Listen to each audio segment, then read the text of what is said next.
Okay,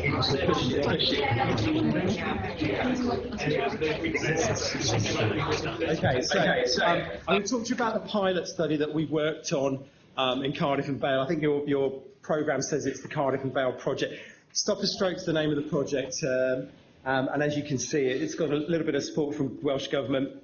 VHF have been fantastic in the help that they've given us, and we've recently been in discussions with the Stroke Association. So it's a big project that we worked on locally, but we're looking to sort of share with you and take out across Wales. You already know this, but it is important to remember that stroke, AF is an important risk factor for stroke. We think at least 20% of the patients we see presenting to the hospital with a stroke have got AF. And we know historically, at least a third of patients with AF are either on aspirin or no treatment, or are being exception reported. We know that if you anticoagulate a patient with atrial fibrillation, you can reduce the risk of having a stroke by about 2/3. And as a result of this, NICE produced their guidelines in 2014, making some very important recommendations. One was that all patients with atrial fibrillation should be risk assessed, and they moved from the CHAD score to the CHADS-VASc score. And the second thing that they recommended was that we stopped using aspirin or antiplatelet monotherapy to treat patients with atrial fibrillation. And this was taken up by AWMSG in September of the same year, 2014, making recommendations on the use of anticoagulation. And that was both warfarin and the novel or direct oral anticoagulants, the NOACs. And a letter was sent out from Welsh Government to all primary care practices, recommending that all patients underwent CHADS-VASc risk scoring, but very importantly, that all practices reviewed their patients on aspirin with AF by March 2015. Okay? So that was a very clear recommendation for all GP contractors. So we've been working on a number of projects with our primary care colleagues in sort of 2012, 2013, looking at warfarin and how we could support warfarin management in the community with a local enhanced service agreement. And so what we looked at was we looked at the QOF data that was available publicly for the Health Board, and we weren't interested in looking at patients who were being treated. What we were interested in was patients who were being exception reported or not anticoagulated. And so when we looked at our Health Board, we got about 500,000 patients. We had at that time in 2014, 7,000 patients registered with their GP with a diagnosis of atrial fibrillation. Of those, we were still using CHAD scoring as part of QOF at that time. 3/4 of patients were eligible for anticoagulation based on a CHAD score. Of that, approximately 2/3 were being anticoagulated, but of most concern, a third, which was in keeping with what we were seeing across the UK and actually across Europe and North America, were being exception reported or not anticoagulated. And you'll have to forgive me for this graphic. But essentially, what we calculated was that by the time our practices had fulfilled the recommendation from Welsh Government to review all their patients, we'd have had 78 preventable strokes within our Health Board, potentially. Okay? So that really brought this to our focus. And we went back to our GPs and said, look, we've been working with you on AF. We've been working on supporting you with aspirin, with warfarin. There are new opportunities to anticoagulate patients. We can come and teach you, we can educate you, we can share all our experience, but how are we going to get you to prescribe these new anticoagulants? And the clear message that came back from primary care was we need financial support. And so we spent 2014 and most of 2015 negotiating with the Health Board, with the LMC, with cluster leads, clinical directors to get a LES for these novel oral anticoagulants. And looking at the results that we have, and some of them I'll share and some of them I'll describe, these LESs are clearly important drivers in taking anticoagulation forward. I can stand here all day and tell you about the risk of having a stroke. I can give you teaching, I can show you the evidence, I can offer to see your patients, but we need to support our colleagues in primary care, and that is a very clear message that we've received in secondary care, but also as part of this project. And so we put together a pathway. I think pathways are important. I know you get bombarded with pathways, but this allows us to direct primary care, GPs, pharmacists, practice nurses, practice managers to what the NICE guidelines say, which is risk score your patients. CHA2DS2-VASc score 2 and above, offer anticoagulation. If your patients are on warfarin and they are well controlled, leave them alone at the moment. We are not interested in hitting the warfarin patients. We want to look at the patients who are being exception reported, who are on aspirin, okay? And then offer those patients anticoagulation. And that could be warfarin, it could be a NOAC. If you want to go with a NOAC, we have a guide on how to choose your NOAC. We have 3 NOACs available in our health board. You will have differences wherever you work. We just happen to have gone with all 3 to keep parity. Okay? And so what we did as part of the project is we negotiated and agreed local enhanced service agreements for warfarin and for NOACs. And then over 2015 to 2016, we did a series of teaching exercises. We had cluster meetings, we had CPET meetings, we had meetings such as this where we only had GPs, meetings such as this where we only had practice nurses, cluster pharmacists, and we're going to do another cluster pharmacist meeting for South Wales later on this month. And so we did lots of education. And then with the agreement of the LMC and the cluster leads, we have 7 clusters in our health board. We offered them the opportunity to work with us on the Stop a Stroke project. And what we wanted to do was test different models of support. And we split the clusters into 3 groups. Group A, 2 clusters, Group B, 2 clusters, and Group C, 3 clusters. And it was literally open. You basically got in contact with us, and we looked at your prevalence and the number of patients, and we put you into one of the 3 groups. And Group A essentially was our intensive support group. So we had consultants going out to the practices, we had teaching sessions, we got GPs interested from each practice to come into meetings to bring cases. A couple of times, Tristan and I, our pharmacists, went out to practice and actually just reviewed every single patient. We didn't see them physically, we did them virtually. And then we took questions and answers. Whereas for Group B, we went out and did teaching sessions. We did teaching sessions that were repeated on 3 occasions. And for Group C, standard of care within our health board, we simply sent out emails and signposting to all the resources. There's an online video on YouTube. There are all kinds of resources. But all we did was just basically signpost, which is kind of how we normally work in secondary care. We come up with these great ideas, put them on paper, we send them to you on an email, and then we pat ourselves on the back and we move on. Okay? And the first part of this project, so this project launched March 2016. The first part of the project was switch on Audit Plus AF tool. That was all that was asked for. And what you see is for the 2 clusters that were in Group A, the ones where we'd been out and spoken to everybody face-to-face and had engagement, within 6 weeks, every practice within those 2 clusters had switched on Audit Plus. Group B, we'd spoken to the cluster leads, we'd spoken to everybody we thought was engaged, and we asked them to switch on. We saw at 6 weeks, only 50% of practices switched on. We then went out to all those practices, spoke to them about the project, and within 2 weeks, they'd all switched on. So this is not rocket science, and this is not news to you guys in primary care, but for us, what was very clear was unless we come out to primary care, engage directly, talk to our colleagues, sit down and actually find out what you guys want, we can't move forward. Yeah? This is obvious, but this was our first learning point, and this is our first result. If you want to do something in a health board that involves primary and secondary care, it's not about having meetings and sitting around tables, and you've got to go and meet the end users, the practice nurses, the pharmacists, the GPs. Okay? So that was our first learning point. So, the second point, I'm going to share some results with you. The key here is to reduce stroke. I can't show you results yet showing that there is a reduction in stroke across Wales. We don't have that data yet, do we, Shaquille? Not quite yet. Okay, so I'm going to just show you a couple of surrogate markers. Okay, I'm going to tell you that across the health board, there's been no change in warfarin prescribing. It's plateaued. Okay, it's not going up. It's not going down significantly. So patients who are on warfarin and well controlled are staying on warfarin. And there's over 3,000 patients on warfarin in our health board. Okay.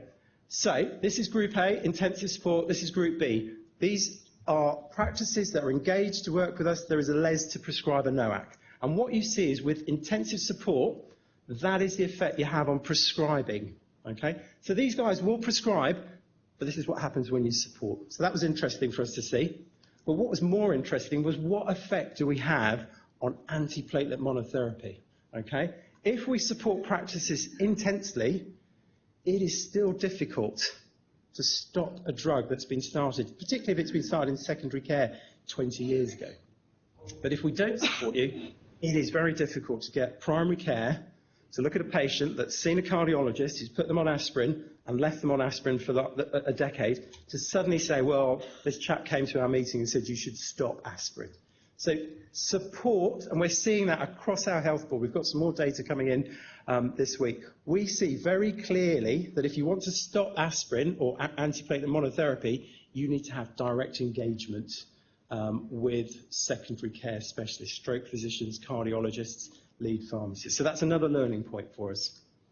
Okay, and this is summarised. I've only put quickly, but this is basically warfarin prescribing. I've put the two groups together, Group A and Group B. You see very little difference in warfarin prescribing. It's very difficult to stop aspirin. This is all being driven by Group A.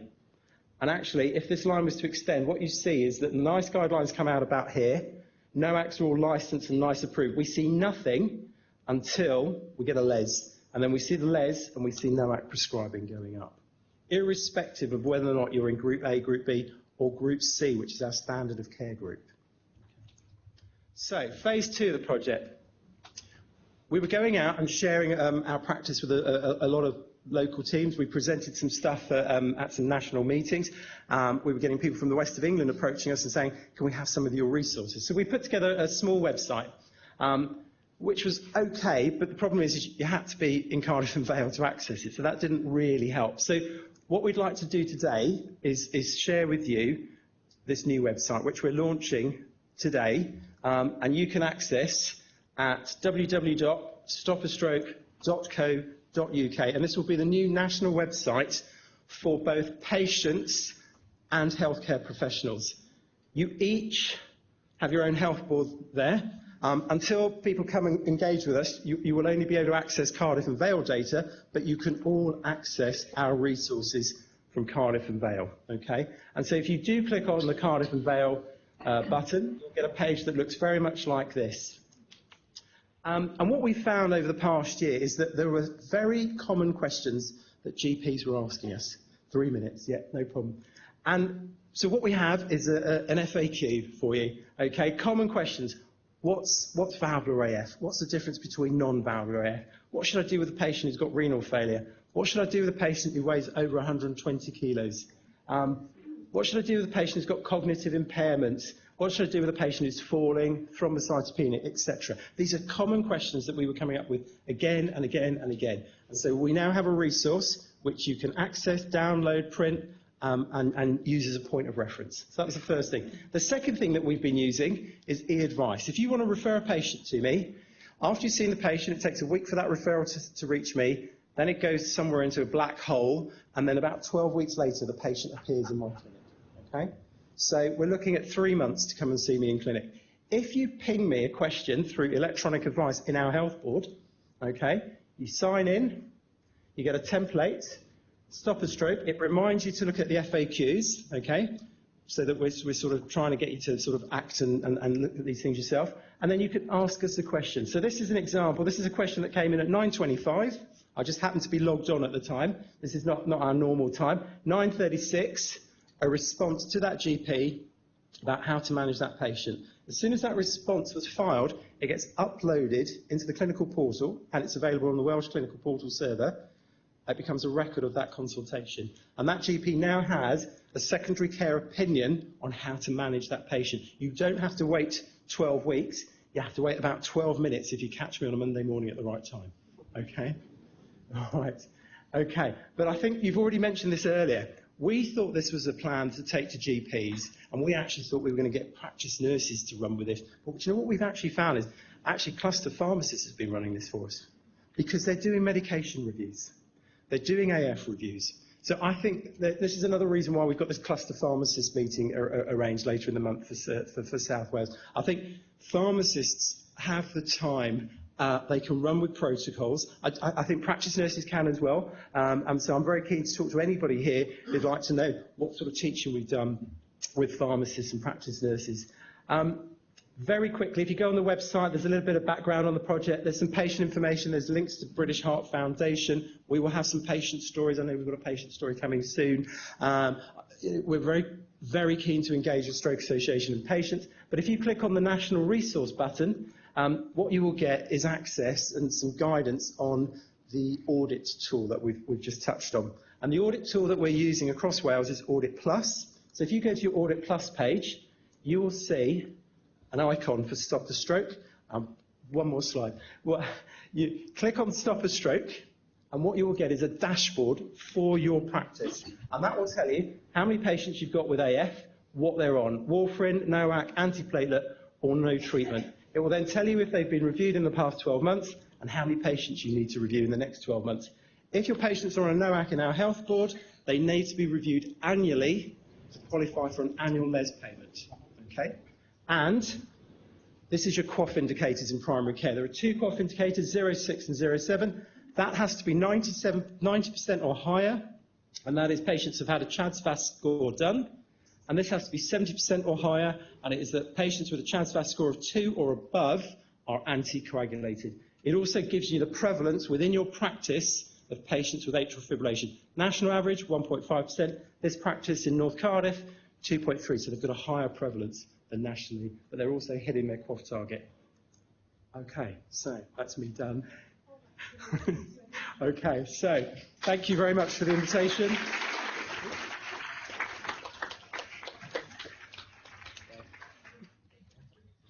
The reason I'm being so harsh is I'm trying to squeeze some time for questions at the end, because we haven't got one scheduled in, and I really think we could do with some questions for people like Raza and Justin and our patient experience as well. I'll also be around at lunchtime, so if you want to catch up, I'm happy to take questions. Hi, thank you for that. That's really inspiring about how organisational changes supported by Audit Plus, health boards, cluster network development can really make a big difference. The one bit I missed was that in Wales I thought we had shared decision-making and co-production. And I will never forget reading Howitt and Armstrong's 1999 BMJ paper on shared decision-making in atrial fibrillation, where only 52% of their sample chose to take warfarin. Now, that was in 1998, and clearly with shared decision-making now, it's going to be a very different conversation. But I would hope that we would all recognise that for some people, particularly frail older people, a stroke is not necessarily something that would be feared, that they might want to take a tablet to reduce the risk of happening. Now, we may fundamentally disagree with that, but Howitt and Armstrong clearly showed that for some people, they might welcome a stroke. Maybe we need to update that paper now, but I do feel that just focusing on numbers and saying, oh, we've got to get to 100% of this, or we've got to get to 95% of that, don't forget shared decision-making and co-production. Yeah, no, I completely agree. My concern is that there are many patients who a decision was made on a decade ago to put them on aspirin or no treatment because of, say, risks of falls, or they didn't want to attend or couldn't attend for monitoring. So these patients all need to be offered the new opportunity, and that should be offered to them annually. If I could just come back on that, because in Cwmtâth, when we asked local RGPs about it, they said that when they have discussions with people, some people would say, well, I'd like to take something, I don't want to take, and this was before DOACs were more common and generally judged by the GP to be, if you like, safe enough. And they said, I'd like to take something, so can I stay on my aspirin, please? And it was difficult for the GP to say, well, actually, your aspirin might be harming you and may not be benefiting you. And, you know, the discussion was complex. I have those conversations with patients regularly. I will say to a patient, you can take a tablet once or twice a day that will reduce your risk of having a stroke by 2/3. It will increase your risk of bleeding, particularly into your head. You can take a drug, aspirin, that will reduce your risk of having a stroke by 1/5. It will significantly increase your risk of bleeding more than the other treatment I'm offering you. So which would you prefer? If a patient still wants to take aspirin, then they have been fully involved in the conversation, and I would let them stay on aspirin. But I would offer them the pros and cons. There is a significant risk of intracranial bleeding with aspirin that is overlooked. Sorry, can I just ask quickly, is the Stop a Stroke module on it, Audit Plus, available to everybody? So I know Simon Schofield is here from MWIS. So Simon, who's on the steering group from MWIS, is doing a teaching session this afternoon. This is the updated model, which will be available from mid to late October. What I showed you is the one that we've been running in North Cardiff to test out any bugs before it goes live. So yeah, it'll be ready next month. Thank you very much. I'm going to ask Justin Taylor to come up now.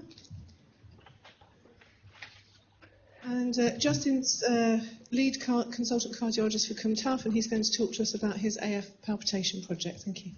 Thank you for inviting me to talk about the CUMTAF AF and palpitation project. It starts back from about 2015 when £1 million were allocated to the heart disease implementation group to ask health boards to think of initiatives to try and help the transforming pathways for cardiac patients. And the money was allocated to each health board on a pro rata basis, and each health board was given free rein to develop its own initiative based on its own current services and population needs. And that could be seen as an advantage. So, when there's a review period commissioned by the network, they'll be able to compare the different models and just see if certain models work better than others, accepting that local service needs differ as well. So also around the back, at the time of this, the Cardiac Network very kindly funded several GP specialist interest training courses in Bradford, the Bradford Diploma, and CUMTAF at that time took advantage of 3 GPs. Also, our project, which I'll describe in a minute, we recognised we needed additional upfront hardware and technology to help implement the idea we had, and we were very helpfully successful in getting a sizable amount of money for an echo machine and ambulatory monitoring equipment. Additional costs for GP time, primary care took the hit on that in terms of backfilling GP costs for that. So discussion with primary care leads and myself was trying to think about where the gap in CUMTAF was in terms of a neat, focused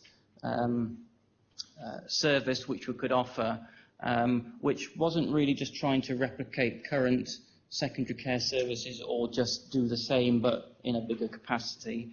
And we focused on low-risk AF and palpitations as a group of people that often may plague GPs with frequent visits with usually, if we're honest, benign symptoms, and they often need reassurance, but also plague A&E with symptoms and clog up A&E.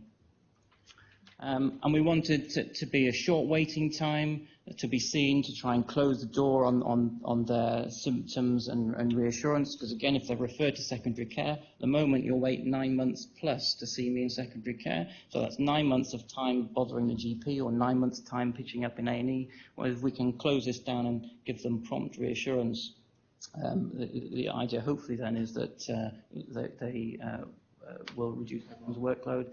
We also wanted this to work efficiently, so a one-stop clinic, not coming backwards and forwards all the time. And we wanted this clinic, on an efficiency perspective, to really not get involved with follow-up, because again, that's just replicating a secondary care type of service. And that, of course, requires most investigations to be initiated on that day, which is why we identified we needed an equipment investment to be able to enable us to do that. What we were hoping to do was to reduce referral to secondary care, which would have a knock-on effect on RTT. And then we've got patient factors, reducing anxiety, attendances to GP, and reductions to hospital. So this is the sort of process map which is how the clinics work. So GPs refer in using the standard WCCG Wales referral template, and it's triaged, and then patient's phone, an appointment letter sent out, and based on the information in the letter, they're either get slotted into an AF clinic slot or a palpitation clinic slot. They both happen at the same time. The only difference is that the AF patients have an echo slot associated with them, so that they come in, have their ECG, have the echo, and then see someone, whereas the palpitations just have the ECG and then see someone. And then they have their ambulatory monitoring investigations, not 100% of the time, but 90% of the time fitted and arranged on that day. And then there's various outcomes, as you might imagine. So we initially were going to think of this being weekly, but actually quite rapidly looked at the referral rate, and after a month it turned into fortnightly, because in order for this to be work as we intended, it needs to be efficient. There's not much point having a clinic that's half full, because it's just wasting everyone's time. So it turned very rapidly into a fortnightly clinic with 2 GP specialist interests. They were training at the time, and they're just coming to the end of the course now. And arrhythmia nurse. We didn't have an arrhythmia nurse in the north part of Cwm Taf, and that was another part of the funding that was paid for. Echophysiologist, again, that's another funding stream because we needed extra echo time for this. ECG and a physiologist that can fit monitors. There's a cardiology consultant there for supervising the training, interpreting ECGs and echoes if there's queries with that. And also a quality mark, I think. We need to make sure, certainly in this training time, that patients get a proper quality service, not just push people through as numbers, and that it also allows complex decisions to be made without onward referral. This one-stop idea, you know, it may say in a referral letter this person's got palpitations, but we all know that stories change, and as I'll show you later on, several people end up having angiograms or other stuff because they've been seen, all of a sudden they gave a good description of angina, and it's very difficult for someone, I think it will be more difficult without that senior expertise present to be able to, from a patient perspective, progress their journey through the appropriate investigation pathway. So it took, as you can see, a good year for things to get going. So I'll just show you some of the 8-month data we've got. I don't know quite why there's such a vast fluctuation in referral rate. Certainly the peak November, December is when we started. I went through the backlog of referrals in medical records. So that peak is really me just sifting off stuff that was already in the system to populate the clinic. And also you can see, as you might expect, a lot more referrals for benign palpitations as opposed to AF, although AF I think is still a lot lower than I thought. But don't forget, this is simple AF, low-risk AF, because again the whole purpose of the clinic was not to get bogged down with ongoing referrals, and so there was quite a tight criteria list. And that's our activity. But what's probably more interesting, I quite like this, because if you like, it manages to show that we matched our activity with the referral rate quite nicely. There's a slight gap between the two, because that's the DNA rate. But the amount of referrals we were able to service, there hasn't been an increasing waiting list, and equally we're not over capacity either. It's matched quite nicely. So 197 appointments, 176 attendances. That's quite a high DNA rate. I think we'd be very disappointed if that was a secondary care clinic. We possibly need to look at that a bit more. I suspect it's because it's low risk. These are the worried well, and so they're perhaps less going to be motivated to turn up to an appointment. I think that's quite likely. Also, the maximum wait is 4 weeks, and so it may almost be just too quick for them. They're almost not expecting the appointment so quick. I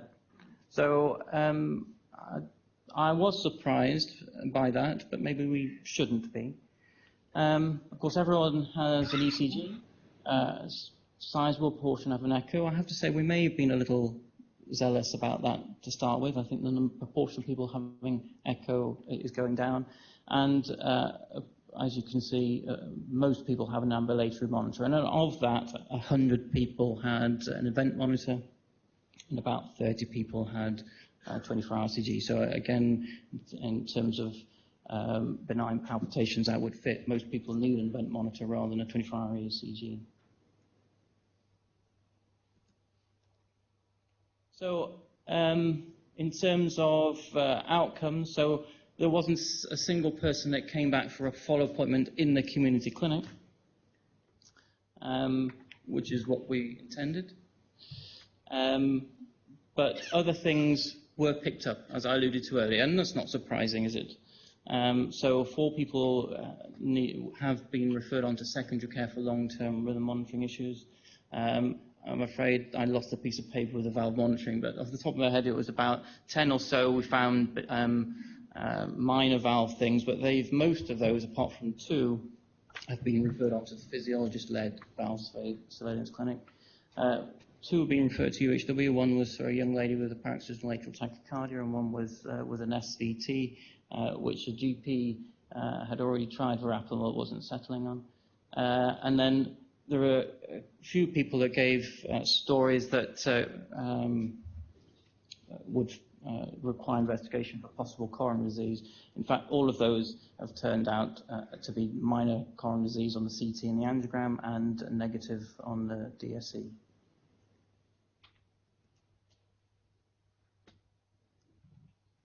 Other diagnoses we found 2 people with moderate severe heart failure, and they've been referred on for further workup to do with that. 2 people with significantly dilated aortic roots, so they've obviously been plugged in for monitoring, and 4 people with SVT as opposed to AF or palpitations.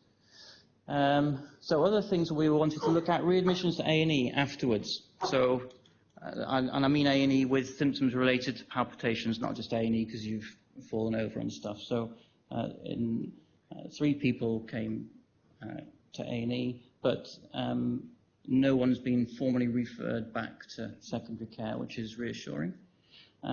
This death question was, again, a slight surprise when I was going through hospital numbers, and it suddenly came up in red on Merthyr, and I went, no, red means they've died. I better look at this a bit more.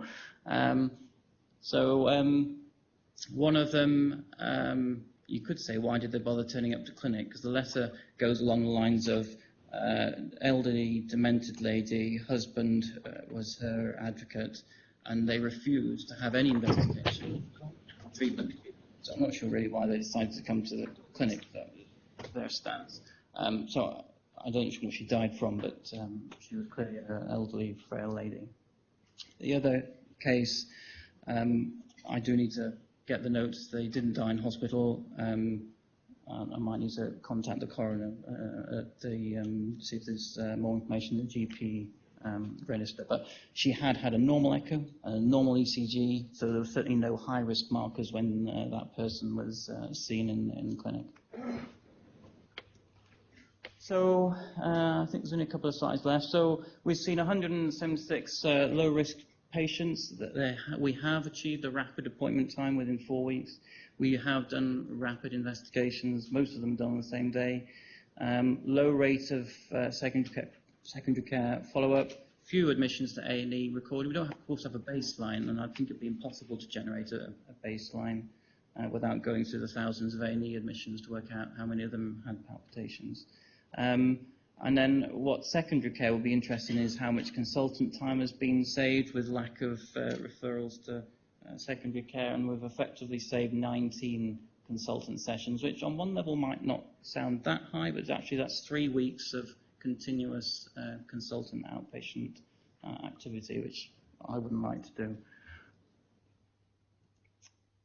So we are in the process of designing a patient satisfaction questionnaire, which I thought I'd have some information today, but there's been a delay with that going on. We also need a full cost analysis, and And we're also in the process of hopefully moving over to Vision 360 system to go completely paperless. So there'll be electronic communication of results and consultation, opinion, so it'll be more timely and also cut down on administrative costs as well. And then assuming we're all happy with things, we'll then need to look at expanding or looking at ways to expand the population group to not just be the Prince Charles catchment area. Just in recognition of the team, so we've got the secondary and primary care managers. I forgot to put Stuart Hackwell's name on. I'm sorry, Stuart, if you're here. So Stuart Hackwell's a primary care GP lead. And then we've got physiology leads and then cardiology consultants. We all took it in turn to rota supervising the clinic. And we've got the 3 GPs there doing the, and Paul Yeo, our arrhythmia nurse. Thank you very much.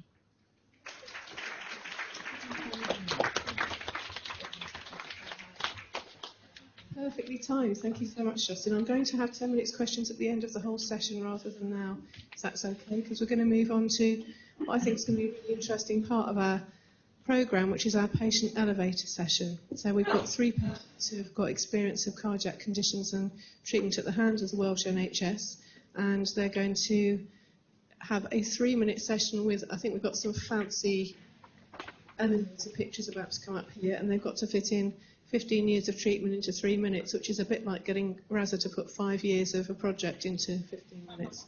So first I'm going to ask for Javita Jarvis to come up and tell you about her patient experience. Thank you.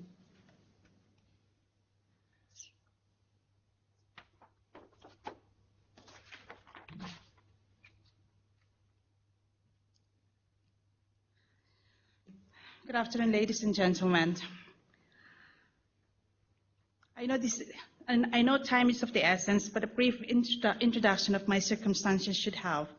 I'm a 53-year-old Filipino who returned to Wales with my husband from Hong Kong. In 1996, I have been treated with statins for high cholesterol since my early 20s. Treatment continued, led by GP, with little improvement until I suffered a heart attack in 2010 and had a stent fitted at the UHW. This episode and a mini stroke in 2013 prompted the expert intervention of the Live With Clinic, where my condition of FH was diagnosed. This diagnosis was a turning point, and I guess a criticism at this stage would be the lack of knowledge amongst general practitioners of the disease and the services available to investigate and treat my condition at an early stage. Since the diagnosis, I have been fortunate to meet and be treated by knowledgeable and caring practitioners who have helped both me and my family. Thankfully, both my children have received early testings and interventions. Both have tested positive for the gene, but only my daughter is showing symptoms at this stage. She's already receiving treatment, and I'm grateful that this testing has offered from them the best care of the earliest opportunity. I was initially treated at Lanjok Hospital, but not before the agony of having the funding denied for this treatment that all the medical experts determined was life-changing and possible a life-saving for a condition that had finally been diagnosed. I have copies of the appeal, letters to MPs, AMs, and ministers that my family and I sent to try and secure the treatment that was denied me by a group of administrators with little or no medical expertise. The LDL apheresis produced excellent results, and I was happy to cope with the travel and side effects of the treatments, as I once again in the care of passionate medical specialists and carers. To get you up to date, I am no longer receiving LDL apheresis treatment, funding again, I guess, and I'm now injecting fortnightly, taking 3 different tablets, cholesterol tablets, to try to replicate results of the apheresis on budget. This is failing at present, and disappointingly, my cholesterol is climbing up and my health deteriorating. To summarize, as an NHS worker for 17 years, I know and appreciate the excellent care of individual staff for their patients. The knowledge of FH and the services available to treat and diagnose the disease is lacking. I believe patients are missing out as a result. When diagnosed, the services and care offered to me and my family have been comprehensive, where funding has allowed. A last general point is the poor communication between health boards and consultants, where patients suffer from and are treated for a variety of conditions. I am concerned that there is a little or no communication between consultants on conflicting medication and or dosages, and the GP does not have time and expertise to liaise and balance these demands. I hope my observation has shown you some insight from the patient's perspective. Thank you very much.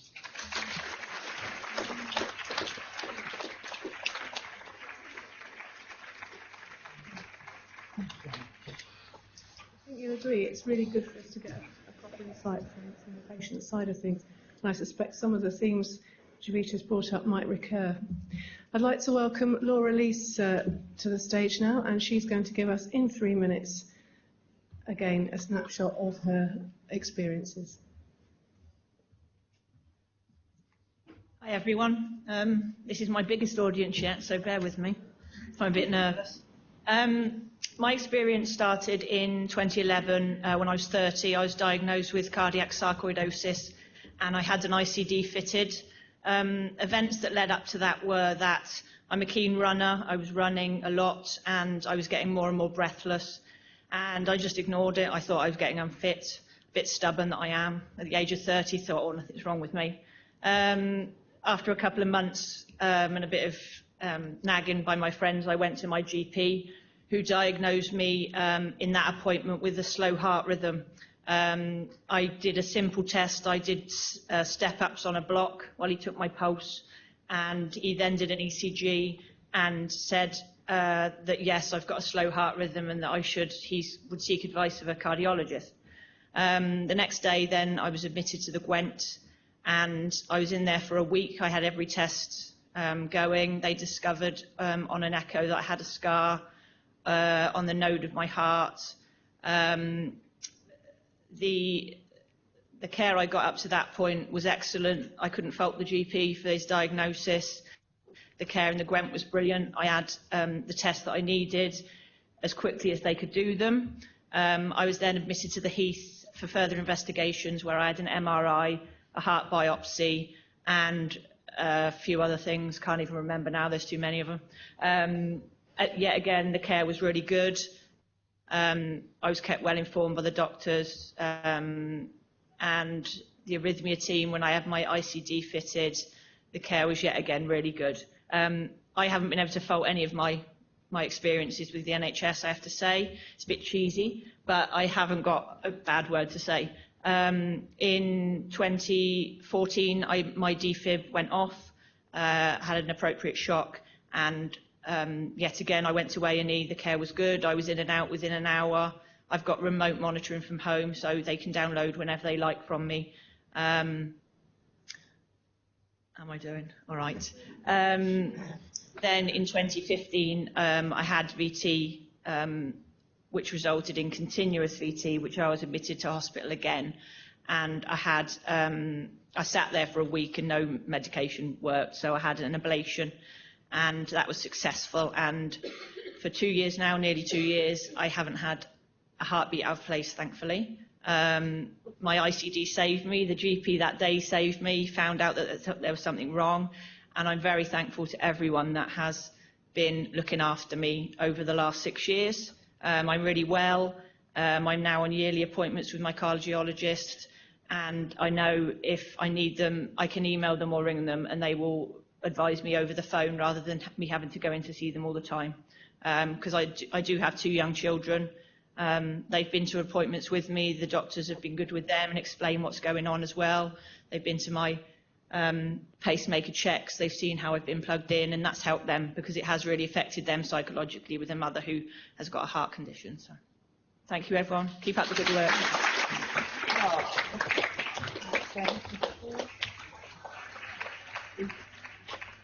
I think the elevator's not taking long enough. I could listen to more of these stories, all of them.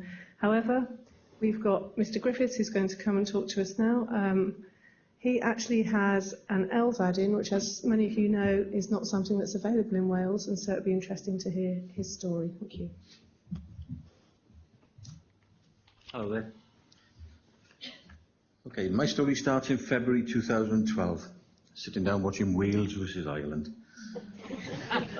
Chest pain, started perspiring, was feeling nauseous. Still stayed up that night, watched the Super Bowl, because as you do, you just got to watch the Super Bowl. So I went to the GP the following morning, where he thought initially that I had gastroenteritis, but they thought they'd check it by doing an ECG. As soon as they did the ECG, they gave me some GTN spray, and then phoned the ambulance, which took me straight into the Heath Hospital in Cardiff. Within 2 hours, I was in the cath labs having a stent fitted. Absolutely fantastic. The problem was that 18 hours from my chest pain, which I didn't really put down to be having a heart attack, to actually having the stent fitted, the time elapsed was a little bit too long. I was discharged after about a week, and then I started a cardiac rehab program. Did it quite a few times. Nurses, they're absolutely brilliant. Got to say that in the audience. Started getting worse. So I was referred to a heart failure cardiologist. He said to me, well, we'll treat it aggressively with drugs, hoping that the heart will remodel. Fantastic, I thought. All I want is to get better. Throw what you can at it. Let's get me back and going. Unfortunately, it didn't work. The heart didn't remodel. So I was given two options: a transplant or a mechanical device. I thought, yep, just get me better. Whatever you can do, just get me better. So I was referred to the Queen Elizabeth II Hospital in Birmingham, because they don't do heart transplantation in Wales. But after tests, they found that I was too ill to have a heart transplant, and I thought, how can I be too ill? What's going on here? So my last real option was a left ventricular assist device, which unfortunately, as you heard, the Welsh NHS does not fund. But after the third appeal, funding was approved, and in February 2014, my LVAD was fitted. I've been on the transplant list for over 3 years, awaiting that inevitable phone call, which hopefully will come, because this is like a bridge to transplant. It's not the answer. It's not going to cure me. My only cure is a transplant. The care received and the support given by the cardiologist in Cardiff, the cardiac rehab nurses, the nursing staff, the physios and the GPs absolutely in South Wales has been second to none. I've got nothing to say against them. And if it wasn't for them and the Queen Elizabeth staff in Birmingham, I wouldn't be here today. I've lost family members who only get one chance. I'm lucky I've had a second chance. And I've run out of time. Thank you very much.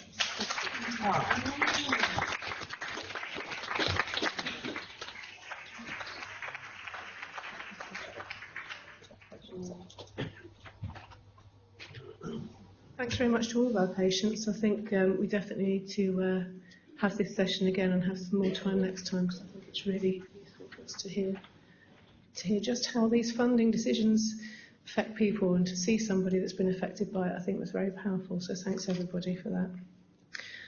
And that ties in very nicely with our next session, which is heart failure management, joining the dots. And this is again a session where we're quite pushed for time. I'm sure all these speakers could speak for a lot longer than 15 minutes, but that's what they've got. So firstly, I'd like to introduce you to Dr. Rav Midder, who's a GP in Uplands and Mumbles Surgery in Swansea. Thank you.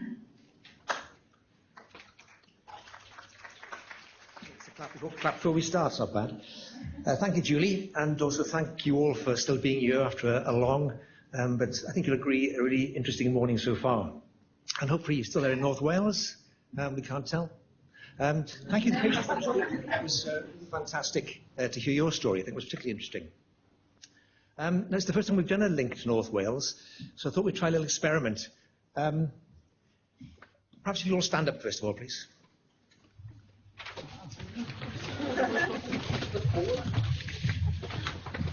Right hand in the air. And after 3, say, hello, Llandudno. 1, 2, 3. Hello, Llandudno. Okay, North Wales. Right, North Wales, all stand up, please. Right foot forward.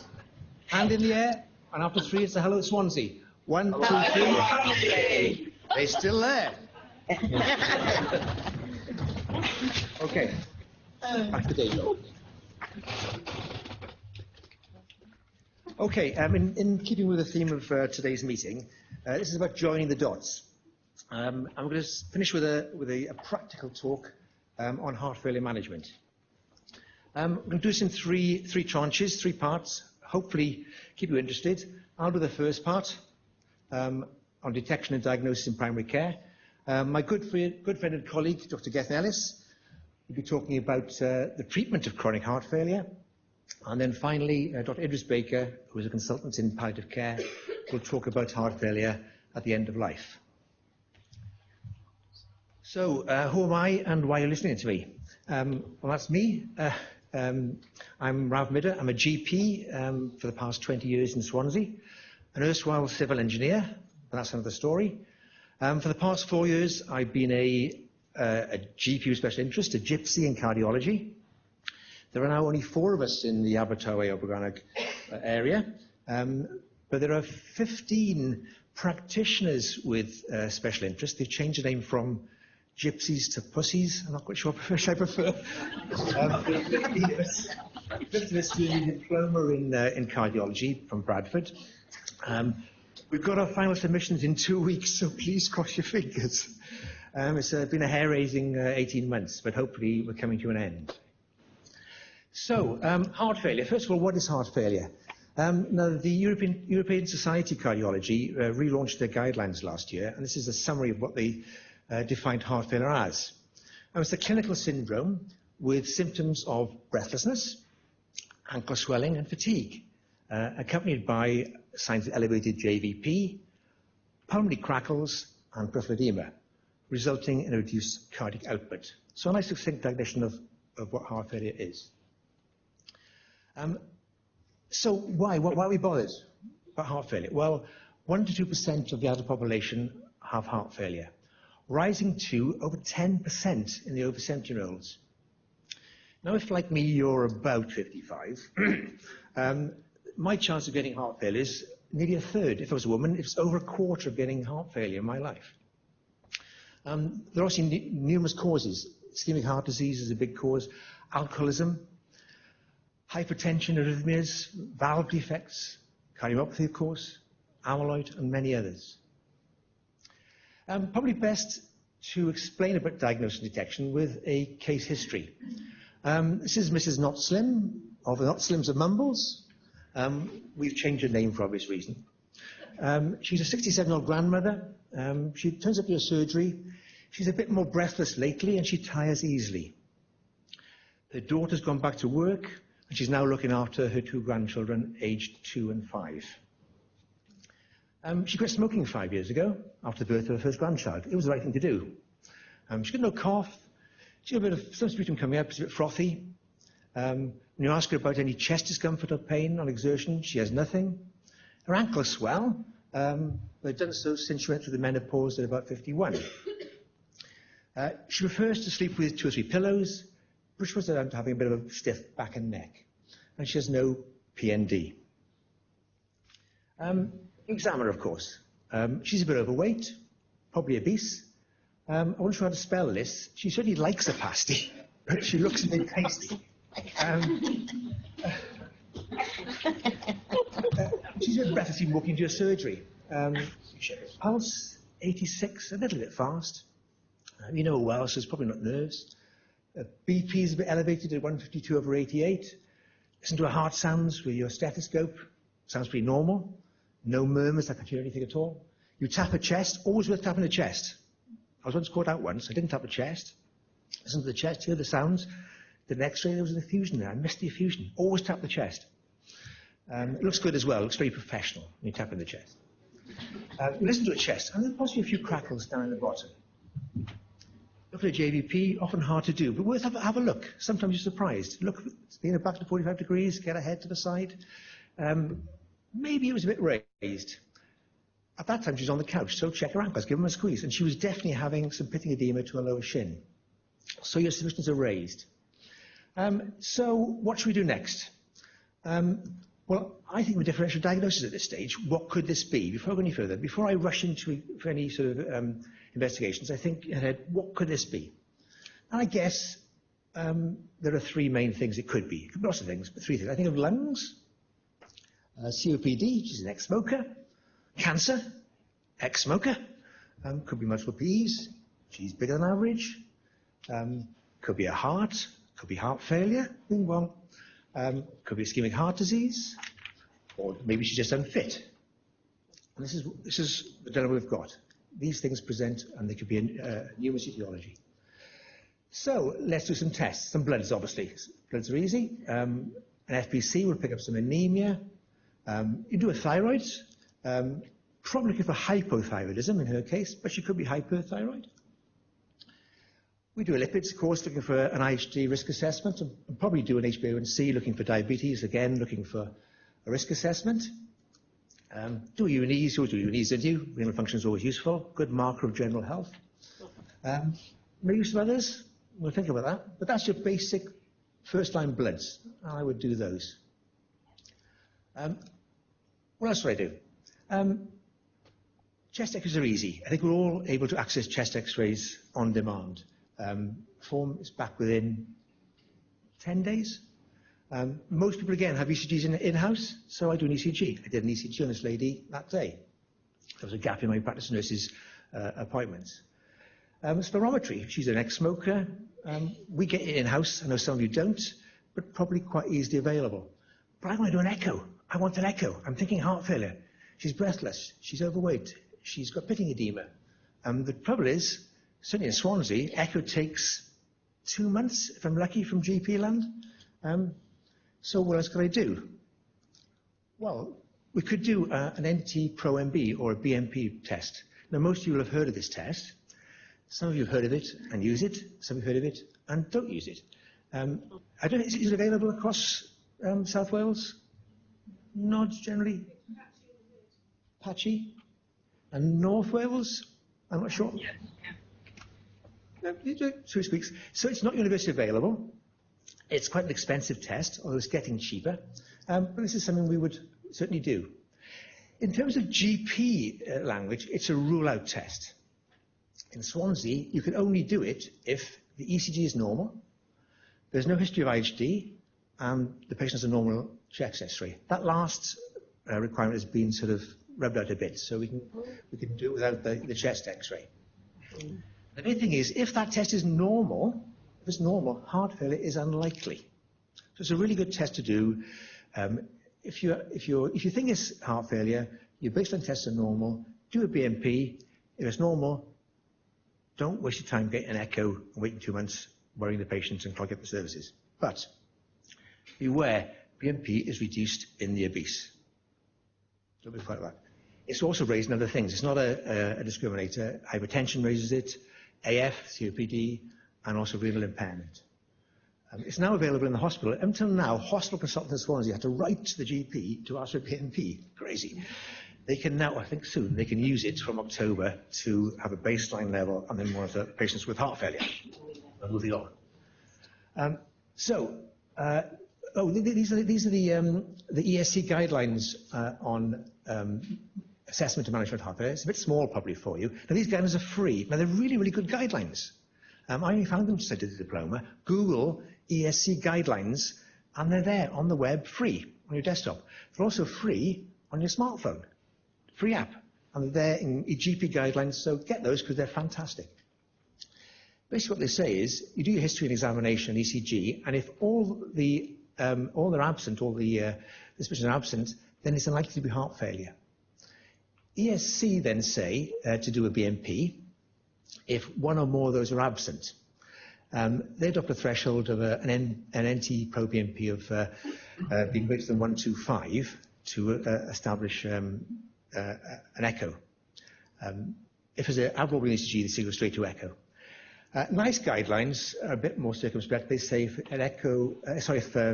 BNP is above 300, that's about 400, then you do an echo. If it's above 2,000, you refer for an urgent echo. And if the echo is positive, then if it comes to heart failure, then you initiate treatment.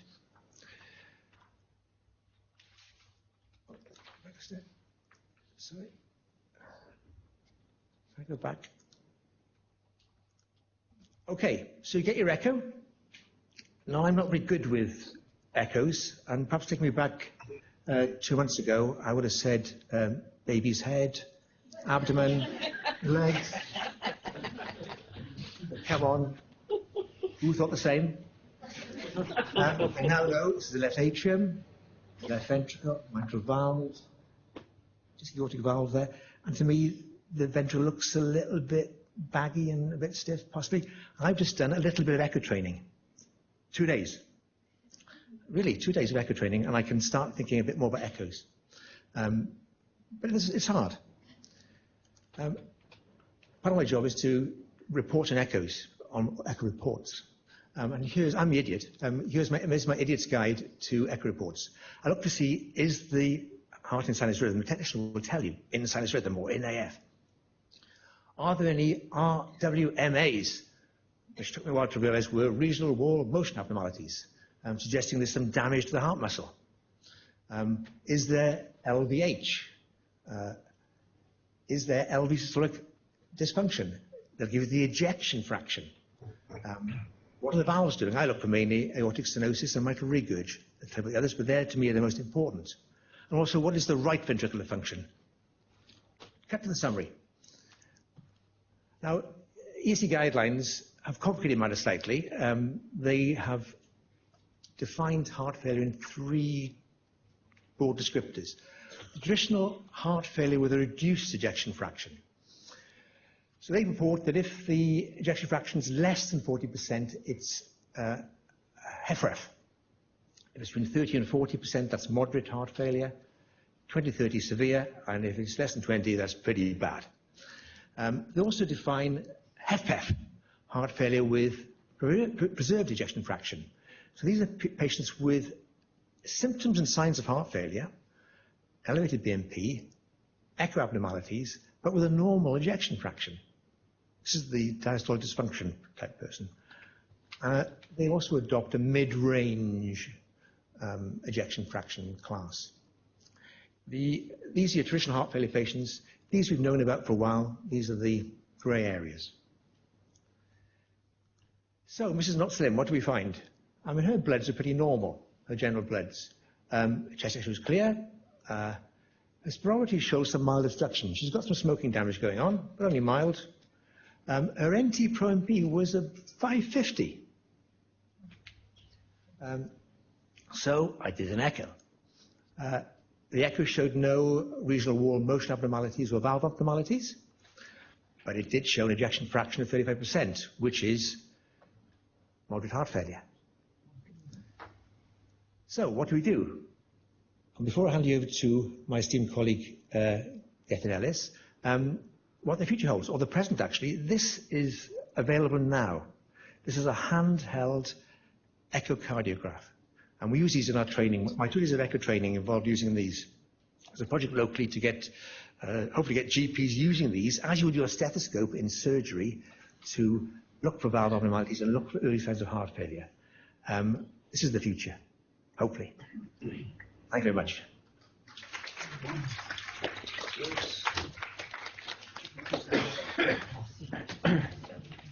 Thank you very much, and thank you very much for noticing my frantically waving. You've got 2 minutes left. Fine. So I'd like to now introduce Dr. Gethin Ellis, who's a consultant cardiologist in Cwmtaf UHB.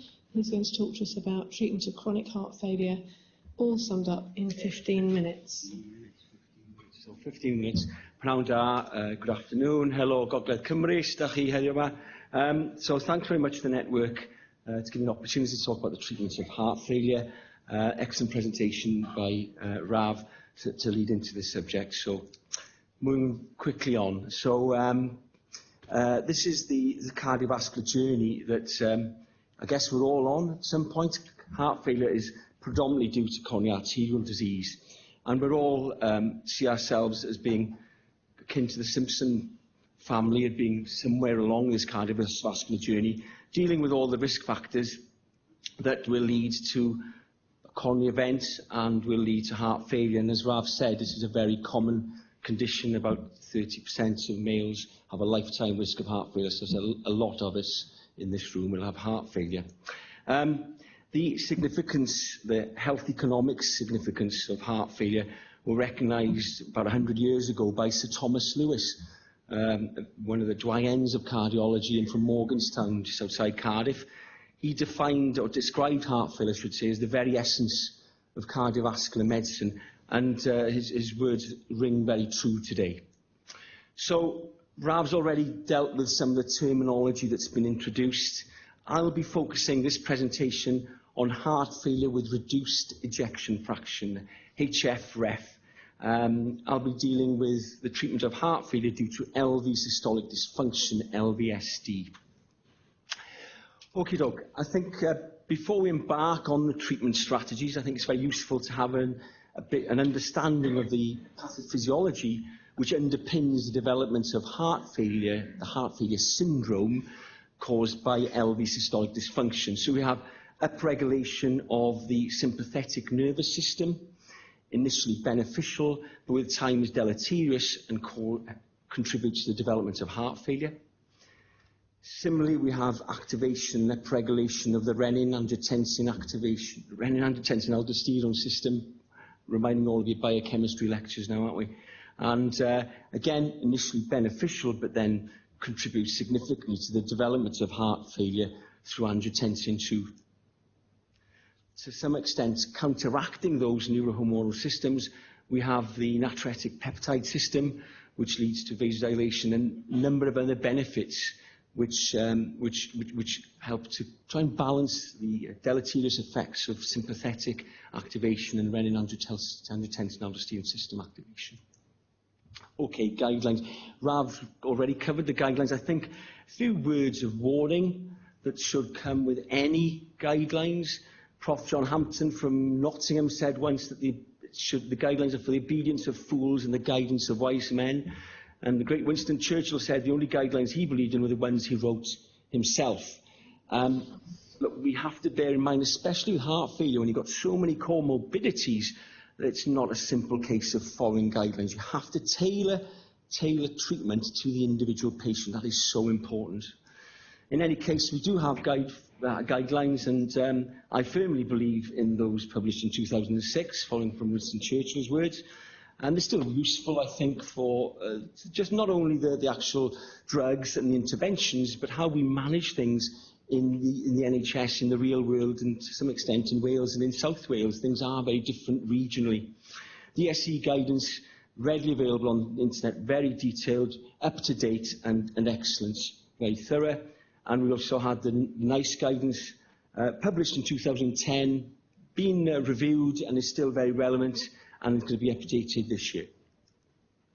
Okay, so let's look at the treatment measures, focusing first on the left of this slide, lifestyle modifications. These are very important for heart failure management, weight reduction, stop smoking, avoidance of cardiotoxic substances, and exercise. And there's an increasing evidence base to support the use of exercise in the context of heart failure. Patients with heart failure usually have many significant comorbidities, and these need to be addressed at the same time, concurrently with the management of heart failure. The treatment of their arrhythmia, their hypertension, the diabetes, revascularization when indicated, the use of anticoagulation has already been excellently covered. For patients, about 50% of heart failure patients due to LVSD have atrial fibrillation, sodium restriction, daily weight. So these are an important part of the heart failure management. Okay, moving on to guidelines. There are important drugs we give. There are also important drugs that we shouldn't give. So there's quite good evidence, level A, class 3 evidence to avoid pioglitazone, which is used for diabetes. Anti-inflammatory drugs should be avoided. Ideally, diltiazem and verapamil we should avoid. More recently, we've recognised the combination of an ARB, an angiotensin receptor blocker, and an ACE inhibitor, and an mineralocorticoid receptor antagonist, spironolactone or pregnenolone, should be avoided. This is a summary algorithm from the NICE 2010 guidance, which I said is still very useful in that we divide patients into a heart failure with systolic dysfunction, patients with preserved ejection fraction. And it's useful because it highlights this transition from generalist to specialist care, and that's a continual process with patients moving across secondary and primary care back and forth, and supported, very importantly, in my opinion, by specialist heart failure nurses, which will be a theme of this presentation. I'll deal more detail with the algorithm with the ESC guidance because it's more up to date.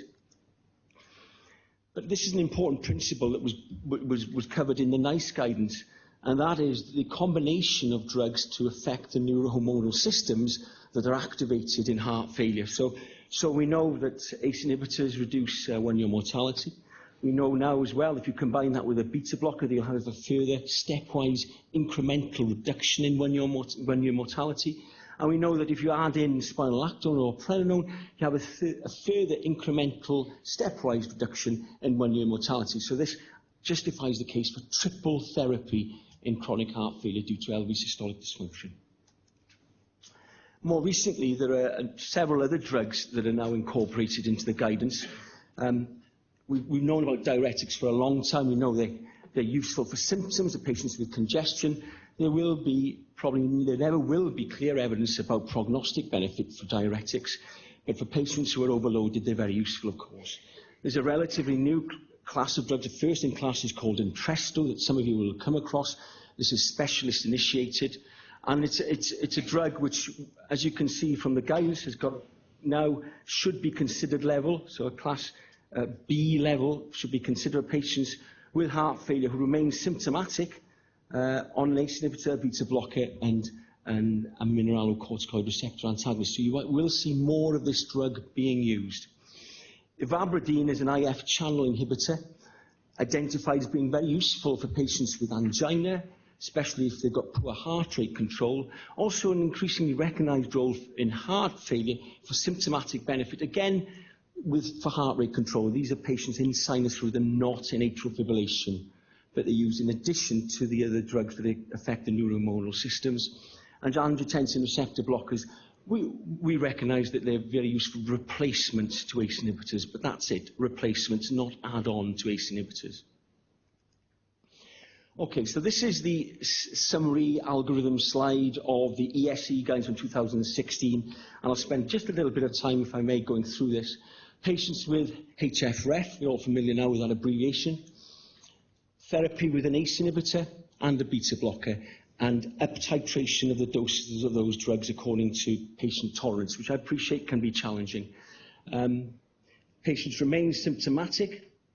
The addition of an MRA, that's spironolactone or a pregnenolone, remains symptomatic, and remember, still with poor left ventricular function, less than 35%, not just 40%, less than 35%, we have other drugs to consider here with good class evidence here for an angiotensin receptor neprilysin inhibitor drug, Entresto, CRT, cardiac resynchronization therapy, with or without an implantable cardioverter defibrillator, an ICD. So in parallel with this algorithm, we're considering use of diuretics for patients with congestion. We're considering whether they qualify for an ICD as well. And we can see the role of ivabradine for patients with sinus rhythm with heart rates greater than 70. There are still a number of other drugs that we use. In addition, digoxin hasn't been completely excluded from the use in heart failure. Those predominantly for patients with atrial fibrillation and poor rate control, may reduce hospitalisation for patients with heart failure, but no clear benefit in terms of prognosis. Vasodilators have been used for some time and may be particularly beneficial for those of African Caribbean origin. And LVADs, Mr. Griffiths, and heart transplantation, of course, are considered for patients working through this algorithm. And I've mentioned already, I think it's vitally important to have a specialist heart failure nursing team as part of that heart failure team to support the patient through this journey, working jointly with primary and secondary care. It's certainly a vital part of our service in Cwm Taf. There have been several eras that we recognise with regards to the treatment of heart failure. Rav may remember using leeches and bed rests in the day when he was a civil engineer. And some of these treatments are still, of course, very important. Bed rest is still used for acute heart failure, though we mobilise far more frequently because of bed pressures. In the 1980s, we saw increasing number of diuretics being developed, inotropes with the in-thing, and they're passé now. Vasodilators were developed. Moving on to the 1990s, where we saw the development of ACE inhibitors and the recognition of the activation of the neurohormonal systems. We also saw increasingly the recognition of beta blockers towards the end of the 1990s, early 2000s. Remember, beta blockers are contraindicated in the not too distant past. And then moving on to the 2000s, we've seen the birth of the devices for heart failure, cardiac resynchronization therapy, also known as biventricular pacing, the increasing implantation in implantable cardioverter defibrillators. If you add a defibrillator to a CRT, it's a CRT device. If there's no defibrillator added to the CRT device, it's a CRT-P device. LVADs have been developed, and also the increasingly important recognition of palliative care. I'm very conscious of the next speaker. And looking to the future, and we're all seeing some scanty evidence at this stage, but we're seeing some evidence developing for cellular and genetic therapies, and that's probably the really exciting era that we're moving to in the management of heart failure. Okay. My one slide on HFpEF, HFmrEF, is that you use diuretics appropriately and you treat any significant comorbidities, and that is it. There are really no trials that say that you should use any of these drugs, okay? And the other drugs may actually complicate things in terms of renal impairment. So diuretics and treat their comorbidities, and there's an abundance of patients with this condition. I recognise that because it's a condition of the elderly largely. Okay, I just thought it'd be useful to share a case study with you, which will crystallise some of the points I've already made. The print looks incredibly small, even from here, so it must be awful at the back there. But this is a gentleman called Caradog Henry Fellini, Mr. CHF, a 65-year-old retired publican who was known to have hypertension and was treated on atenolol and bendrofluomethazide, or bendrofluomethazide. He'd been a heavy drinker to go with his occupation, and he presented to his GP complaining of edema and breathlessness, or marked peripheral edema and breathlessness. He was seen by his GP. This goes back to 2002 when he was 65. And the GP made a medication review, converted him from atenolol to bisoprolol and referred him to the heart failure service. The way we run the service is supported by a specialist heart failure nurse, and an echo is done at the same visit. About 20% of the patients coming to the heart failure clinic have heart failure due to LV systolic dysfunction. And the patient was found to have an ejection fraction which was consistent with LV systolic dysfunction of 30%. He was commenced on ramipril, bisoprolol and furosemide, and the doses of these drugs were up-titrated. He managed to stop smoking at that time. His blood pressure control improved. He was seen on several occasions by the specialist heart failure nursing team, primary care team, and also had 2 visits to the heart failure clinic, where he was seen by one of our very hard-working pussies. That's an interesting term. In 2004, he was very well, NYHA1, no symptoms of heart failure. His echo had improved, but that's a number, and those of you who see echoes will know that there's a huge confidence limit around that and standard deviations, and it's about 5 to 10%, and some people call the EF 35%, others say 45%. There are judgments to this. No tests are perfect. We know that for BNP as well. Bear that in mind, please. He declined coronary angiography at that time, which I think was a reasonable thing to offer him to exclude significant coronary arterial disease, though he had no symptoms of angina and was asymptomatic at this time. He was discharged from the heart failure service, but given contact details. So that was back in 2004. And then about 8 years later, in 2012, he represented to his GP with, again, marked edema and breathlessness. He hadn't really learnt his lesson. He'd gone back to his wicked ways of drinking alcohol excessively. His blood pressure control was poor. He'd attended occasional appointments to have his renal function checked with his GP. He'd had a fairly torrid time in other ways as well. So he developed thromboembolic disease, had some leg ulcers, and his kidney function had deteriorated. GP saw him, adjusted his medication, and quite rightly referred him back to the heart failure service. I really think this case in a way illustrates the important time that secondary care and specialist heart failure services need to be involved in our patients' management. He was referred back. A number of changes are made, and this is a combination of heart failure nurse, heart failure specialist, and GP. He had a mineralocorticoid receptor antagonist added to his treatment regime. Compliance was reinforced. He had a further echocardiogram.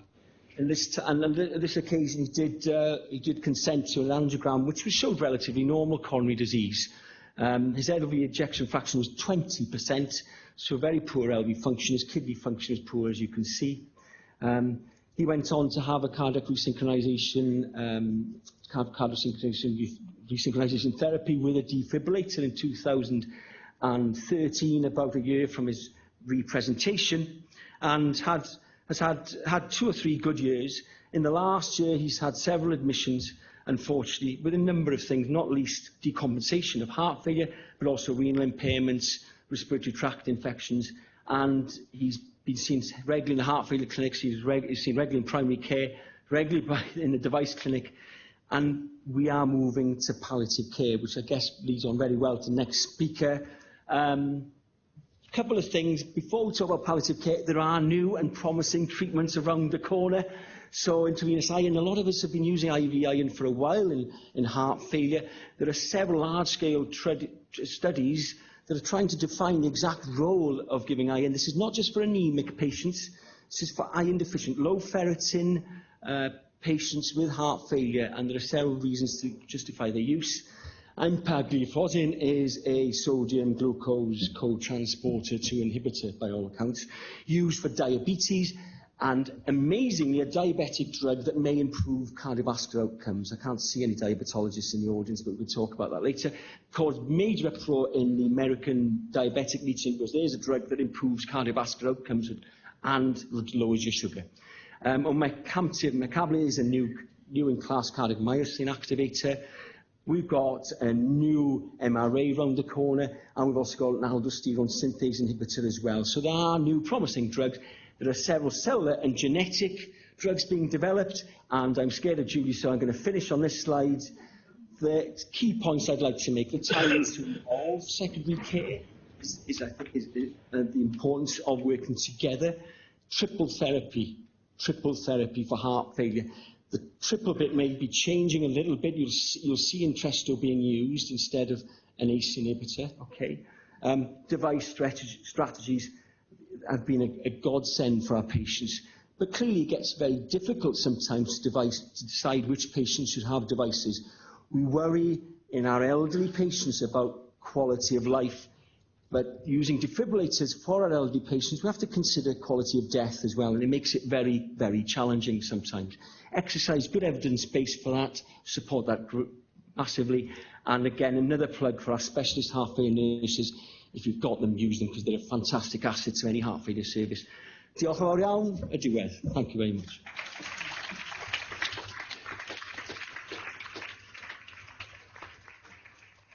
Thank you so much. And the feedback I'm going to give myself on this conference is to give all our speakers more time, because I could have listened to all of them for a lot longer. I want to thank Dr. Idris Baker, who's a consultant in palliative medicine at ABM UHB, to come talk to us about palliative care in heart failure, after which I'm going to forego my 5 minutes summary closing and give us a couple of minutes for questions before we go for lunch, okay? Thank you for the welcome. I feel like I'm at home with a GOG accent like that. I don't sound it, but I'm a bang lad myself. I could listen to a GOG accent all day. Thank you for the opportunity to talk about this. And a lot of what I say is really a bit more generic. And a lot of what I say will be very familiar to all of you, because so much of what I'm going to be talking about is actually a description of what, if you're involved in managing heart failure and helping to care for people living with heart failure, is a lot of what you do, rather than just what people like you do. But I wanted to start with a question, and it's a question I hope the answer, well, some of the answers to it, as far as we know them, will unfold in the next few minutes. Why do we find it a struggle to work out how and when and where and why, perhaps, to do palliative care with people living with heart failure? I want to start, I guess, by attempting to outline what I mean by palliative care. And as I say, this is familiar territory, I think, to many of you. This is an old-fashioned definition of palliative care. It's the original World Health Organization definition that they adopted decades ago, but it still kind of works, which is that palliative care is the active, total care of people whose disease is no longer amenable to curative treatment. It's very deliberately worded, it's very tight, it reflects the need for integration or holism or whatever you might call it. It reflects the fact that it's not just a sitting around waiting for problems to happen kind of process. And it reflects the fact that it's focused on the person, not just the pathology. You'll notice a catch with it, however, which is if you take that definition strictly, that includes an awful lot of people. Might include the majority of people living with heart failure. And yet, at any one point in time, I think we'd probably all see many people living with heart failure as not needing, or certainly not primarily needing, a palliative approach. So you have to take the definition with a little bit of a pinch of salt in that way. But what this is meant to be getting at is people who are living with something that is clearly now life-shortening and progressive. And that's, I think, clearly true of a lot of the people you see, isn't it? The definition expanded, there's a longer version than this, but it goes on to say that the control of pain, of other physical symptoms, and of psychological, social, and spiritual problems is paramount. Again, this is very deliberately worded, and it's deliberately not worded as a list. The verb is in the singular. In other words, this is a single entity. The thing that is paramount is the control of problems in all of those domains. And that reflects the fact that they are inherently interconnected. And that if we attempt to do the physical symptom control without paying attention to the other bits, or if we attempt to respond to the psychological concerns without doing the physical symptom control, we will fail. I mean, you can put many important things in words of one syllable, and this is one of them. It simply doesn't work if we attempt to do bits. So you have to recognize the interconnectedness of those domains in which people have problems, and find ways to respond to all of it. The focus of all of that, then, being on quality of life. Now, quality of life is a phrase that we often use. It easily trips off the tongue. We've talked about it already during this morning. It's slightly harder to know exactly what we mean. And one of my favourite pastimes is putting medical students on the spot when they tell me that quality of life is important and ask them, well, what do you mean? What is quality of life? This, I think, is the closest that anyone has come to an adequate definition of quality of life. It's not quite a definition, but it's a very good description of it. And it's Kenneth Kalman, and again, it's decades ago. And Kenneth Kalman said that quality of life is reflective of the congruence between hopes and expectations and the reality of their achievement. In other words, there are two terms, the hopes and expectations and the reality. And the more closely aligned the microphones are, the more closely aligned those two terms are, the better the quality of life. The greater the gap between those two things, the worse the quality of life. Now that's important because a lot of what you've been talking about already during this morning is to do with improving the reality. And in fact, the best way to palliate cardiac failure, I think, is often to treat the cardiac failure, isn't it? But a lot of what we do, and not just a lot of what people working in palliative medicine do, but a lot of what we all needing to be do, is supporting people in managing the transition of their hopes and expectations to match a different reality, a reality they may not have wanted and they might prefer to get out of, but there are elements of that reality, I now have heart failure, that they can't escape from. So supporting this transition, this adaptation, this shift in hopes and expectations. And the most humbling thing I think I ever see at work or in life full stop is people whose reality has drastically changed and who will tell me that their quality of life is still good. And I'm surprised when they tell me their quality of life is still good. But then I listen to them and I come to understand that what they have done is they have shifted hopes and expectations to match this new, drastically changed reality. That's really what maintaining quality of life is about, is addressing both of those terms. There's stacks of literature about this in heart failure as in other conditions. So why is all of that difficult? Because so far I've made it sound very easy, perhaps. Well, here's some reasons that you will find in the literature. You may be familiar with them. A lack of clarity about prognosis. I'm guessing that everyone in this room, like me, often struggles to know what the prognosis is in someone living with heart failure. Prognosis both in terms of how long they will live overall and in terms of what exactly is going to happen when, between now and the end of their life. I imagine that's always difficult. That's certainly my experience of it. The hegemony of the curative approach. The fact that when we have a hammer, everything looks like a nail, and we're used to doing increasingly effective things. And I can't stop saying how delighted I am that treatment for heart failure keeps getting better, because that means fewer people needing my approach to it. Well, that's great, so long as we don't fail to spot those people who need something else.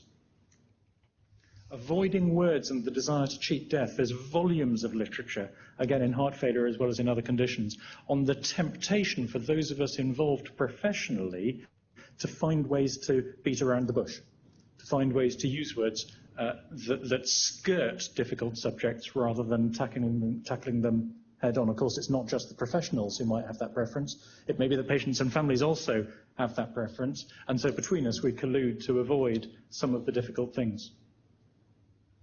And so this study, this qualitative study, admittedly in a Spanish population, concludes that, well, maybe it's difficult but appropriate that we try to do more than one thing at once. We're saying, okay, we are treating the heart failure, we're doing the active stuff.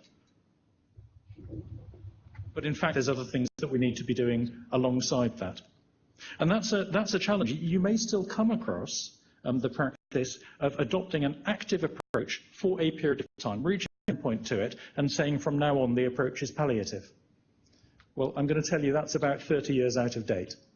Okay? It is the model that was described in the 1970s and 1980s, but life has moved on a little bit, and we should be moving on and finding ways to. So we have to negotiate some of these uncertainties if we're going to succeed in doing that. This is the Department of Health in England's end-of-life care programme, and they say that we should communicate the transition from active to palliative. So, okay, they were already out of date in saying this. They published this about 5 years ago. That we should communicate it clearly. But again, they've reflected some of the barriers to it. Our own lack of confidence professionally in identifying and in communicating those transition points. So we need to get better, and we need to get better at the interprofessional and interspecialty communication about this. I want to just touch on some specific challenges very briefly in really these three domains. First of all, being advanced care planning. Advanced care planning is a thing, it's an important thing, it's a thing that is by definition voluntary for patients to make decisions in advance about what they may or may not want at defined points in the future. And you can see from that quick description of it why it might be difficult, because if we think we're plagued by uncertainty about prognosis, then patients and families similarly are likely to be plagued by that. But nonetheless, with the right kind of support, with the right help from us in predicting, so far as one can, what the possible trajectories are. We may lack the certainty, but we may know something about what the possible trajectories are from a particular point in time. Then we can help people to think through, well, in these circumstances that might happen, what would be the right thing for me? Perhaps not in a way that's binding, perhaps not in a way that ties anybody's hands, but am I the sort of person who would prefer to avoid hospital admission, if not at all costs, then if possible consistent with my other wishes? Or am I the kind of person who doesn't mind being in hospital and wants to go all out for anything that may improve my condition, even if the chances of a great outcome are not that great? Thinking through that kind of prioritization is an important thing, and we have to get better collectively at finding the right ways to do that. At the moment, we're quite good at responding to it, I think, when patients and families say it's something they want to do. Well, what that does is it privileges the privileged. It privileges the people who are smart enough to ask. What we've got to get better at doing is doing it with the people who don't yet know they need to ask about it. So that means we've got to get better at doing it systematically and proactively. That's the essence of advanced care planning. That could be a whole day in itself, and if you're interested, it can be, but not now. That's one theme. Second theme, what to stop when. We've heard about cardioverter defibrillators. At what point do we decide to deactivate a device? Difficult decisions, actually. We find them difficult, and so we may shy away from them. Trust me, it's more difficult for the patient, more difficult for the family, so we need to not shy away from them. We need to do our bit and shoulder our bit of the burden there, so as to reduce the burden that somebody else may already be feeling. My own view, for what it's worth, is you can't stick a device in without at least approaching the discussion at that time about the circumstances in which you will switch it off. That may be a contentious view, but it's the view I hold, and again, that cuts across a lot of disease categories. But when do you stop drugs? Which drugs do you stop? I spend a lot of time, when I'm providing palliative care for people who are dying of cancer, I spend a lot of time stopping some of the secondary prevention cardiovascular drugs they're taking. But if I'm helping with palliative care for somebody who's living with heart failure and dying of cancer, or is in fact dying of heart failure, well, the last thing I want to do is stop all of those drugs, because I'm probably going to destabilise their symptom control. But I'm not the expert in which ones carry that risk. In other words, which ones are still providing some benefit even in the quite late stages. The question of what to stop when, what drugs to stop when, as well as devices in heart failure, is a really clear paradigm of where we need close cooperation between disciplines and between specialties.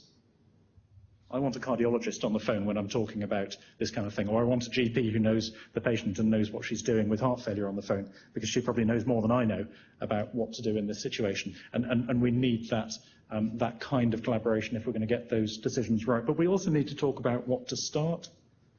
And again, I'm going to emphasise that in my experience, the best way to palliate symptoms, even in quite advanced heart failure, is to treat the heart failure.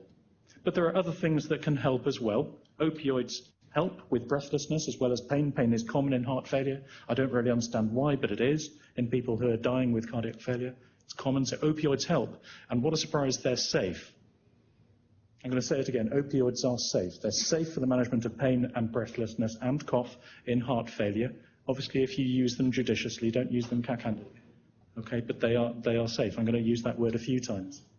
In some cancers, we now have evidence that not only does a good palliative approach not shorten life, in fact, it prolongs life. In advanced non-small cell lung cancer, a palliative approach lengthens survival more than chemotherapy.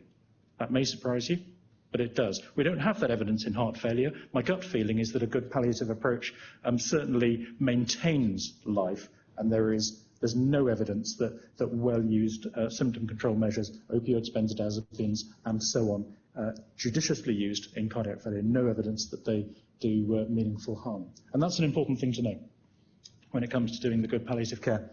But the palliative care doesn't stop when the patient dies. And I just want to say something before I finish about bereavement support. This is Ted Hughes' experience, former poet laureate, of his own wife's death, not from heart disease in this case, but he captures it poetically. When a voice coolly delivered its forewords deep into my ear, your voice is dead. This poem was written 30 years after that happened. It continued to ripple in this man's life. Here's a death that was, well, the first death in this chain was from heart failure. I won't tell you where it was. I'm not here to criticise the people involved. It doesn't matter. It wasn't local. This is a friend of my family whose husband had died, sudden cardiac death. This man who had a cardiac death wasn't in the category of people where we would have seen palliative care as being relevant, because he wasn't living with progressive life-shortening heart disease. He had a sudden cardiac death. His wife felt well supported. Everybody around her thought she was well supported. At least 2 years later, she jumps from an upstairs window. That's the ripples. This is why bereavement support matters. And it really does matter, and we're going to have to get a lot better at doing it right, because we're all living with the ripples. Every GP is living with the ripples of bereavement in her practice population. But it didn't stop there, because ambulance control in this part of the UK where this happened, well, they wanted to know how urgently they needed to respond to this body that was found on the terrace. And so they asked the neighbour, they wanted to find out if this person was already clearly dead, they didn't need a blue light response. They asked the neighbour to go and find out if the body was warm. I kid you not. So now we've got a third casualty. The first man's dead, probably unpreventably. The second person's dead, probably preventably, with anticipatory bereavement support. The third person is now traumatised. We've got to get better at doing bereavement support. Yeah? Now, how we do it, that's tricky. That's difficult. I don't have easy answers. The final thought is really, and there's a little bit on the slides about this, I won't go through it in detail, but just about the theme. We've talked a lot about the difficulty of uncertainty being a real barrier to doing good palliative care, but the good news is this: there is a lot in the literature, including from the Gold Standards Framework and including from the Routebound indicators, about what things predict in a person living with heart failure that a palliative approach is now appropriate, that a palliative approach should be introduced alongside whatever active measures are appropriate. And final thought, you will hear it said sometimes, you may hear it said a lot, that where people are cared for, particularly at the end of life, is the be-all and end-all. I was taught as a trainee that the achievement of preferred place of care is the single quality outcome measure in end-of-life care. And you will hear people go further than that, which is to say, well, it's not just preferred place of care, it's being cared for at home, because we know that's what people prefer. Well, hang on, just come to a halt for a moment. It's what about 60% of people prefer. It's not what everybody prefers, including at the end of life. We all carry this mantra with us that death at home is the right thing, and I've got to say hospital managers and bean counters particularly carry this mantra that we should reduce hospital admissions. We need to think very carefully about this, to think very carefully about preferred place of care and what other factors might need to be taken into account in deciding where people are getting. Above all, and this won't be a surprise, we've got to and we've got to communicate, and that's really what so much of what I've been talking about comes down to. So with that, I shall stop talking. Thank you.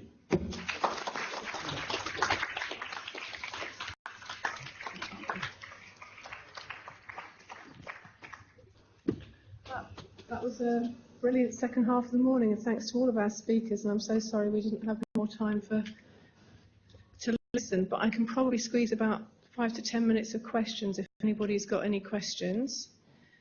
I'll just ask North Wales first. North Wales, have we got any questions up there for any of our speakers or patients? Yes. Management of heart failure, the knowledge of it, and particularly drug management has radically changed over at least the last 10 years. Prior to that, we were taught that from diagnosis, median survival was likely to be approximately 5 years. Now, I have a feeling that that has changed. I'm wondering if there is evidence that the progress made in treatment has led to longer survivals. Are we looking after these people for longer? Surprisingly, there's been some improvement, but it's not as great as we would have hoped. So for class 4, NYHA class 4 patients with heart failure, still seeing that the mortality is very significant. 50% at 1 year is still largely good for the worst cases of heart failure. That to some extent reflects the type of patients that have heart failure, elderly with comorbidities. For the group with class 2, class 3, that we have seen reductions in mortality, and I think one of my slides sort of covers that.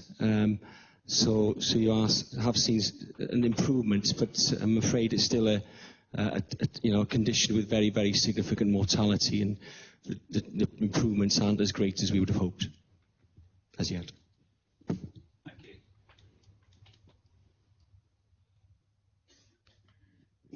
I've got a question for Gethin, actually. You mentioned a couple of times about titrating heart failure medication. Can you give me some practical advice on how soon to up-titrate ACE inhibitors and beta blockers when you send them out to me? How quickly should I go? I'm sorry, Rav, I can't give you a simple one on that. If they're hypertensive, you can go quickly.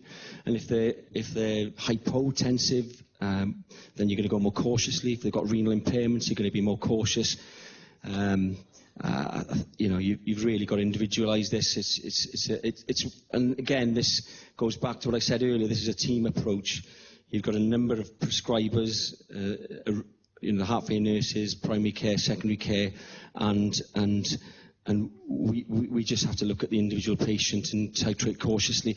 I think there's been a move towards having some of all three drugs, rather than being too greedy about just optimising one class of drug. So there's been a move from just solely up-titrating ACE inhibitors to try and having some ACE inhibitor, introduce some beta blocker, and up-titrate from there. But this is weeks and months, and in some people, you don't get to the top doses, as you know. And it's renal function and blood pressure determines it as much as anything else. And tolerance, postural hypotension, so sorry. Very quick question really for Raz. I was very interested in the fact that the real change that you found with your management was in the group of GPs that were supported by the consultants and the consultant teams. So you're now rolling this out in a wider group. What have you put in place to ensure that your GPs locally are going to be supported, and more important, that the consultants and their teams have it job planned into their work, that they're going to do that education and support? Yeah, thank you. So I'm showing you the examples that we've used in Cardiff and the Vale. I'm the consultant. I'm going to do this till I retire. It's not job planned. I've made a commitment to our GPs to work with them on this project. I accept that if you want to take this kind of model forward and you want to encourage others to take it forward, it's going to need to be funded and supported. I'm not telling you this is the way to do it.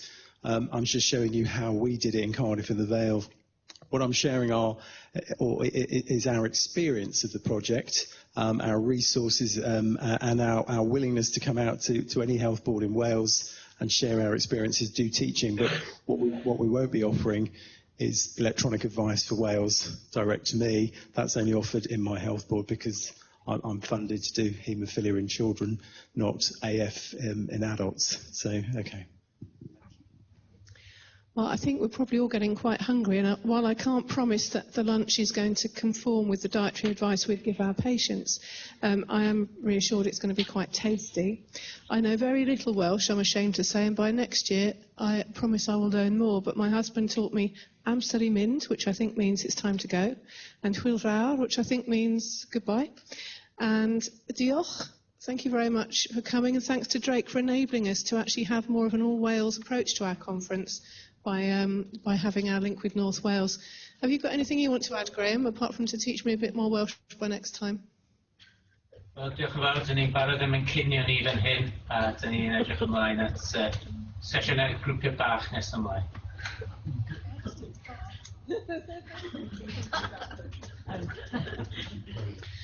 Right, thank you.